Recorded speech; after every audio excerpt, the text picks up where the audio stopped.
Bismillahirrahmanirrahim. Assalamualaikum warahmatullahi wabarakatuh.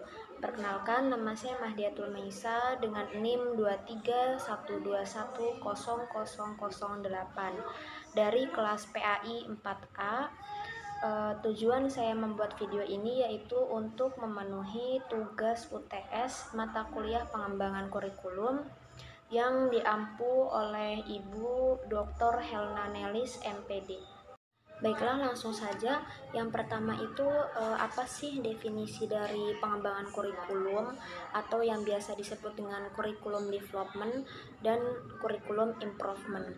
Nah, jadi yang pertama itu pengembangan kurikulum atau kurikulum development adalah perencanaan, pengaturan, dan penilaian pengalaman belajar secara metodis dengan tujuan membantu siswa dalam mencapai perubahan perilaku yang diinginkan. Contohnya yaitu dalam rangka membuat kurikulum program studi teknik kendaraan ringan di SMK. Dan yang kedua itu apa sih peningkatan kurikulum atau biasa disebut dengan kurikulum improvement.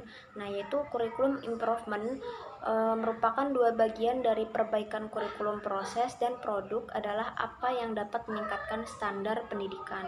Contohnya itu, sekolah dapat menerapkan perbaikan kurikulum dengan mengurangi isi materi yang kurang esensial. Dan soal nomor 2 itu apa sih yang dimaksud dengan asas psikologi dan berikan contohnya.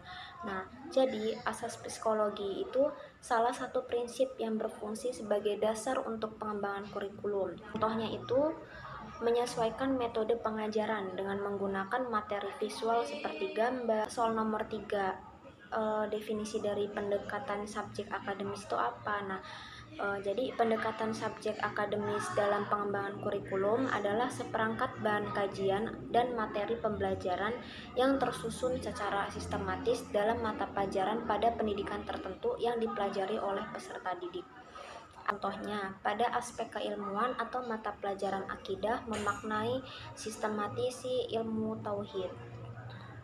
Kemudian soal nomor 4 itu yang bagian A itu apa aja sih prinsip-prinsip umum dalam pengembangan kurikulum dan prinsip-prinsip khususnya.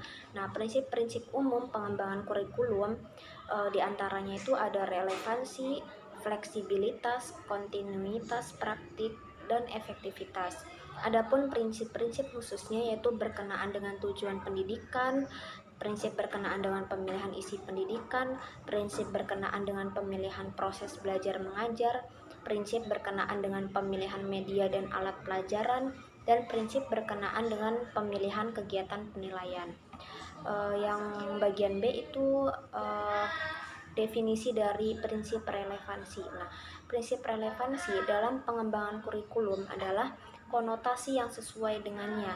Contohnya itu ketika kurikulum SMK jurusan tata busana menyesuaikan materi pembelajarannya dengan tren industri fashion terkini dan wassalamualaikum warahmatullahi wabarakatuh.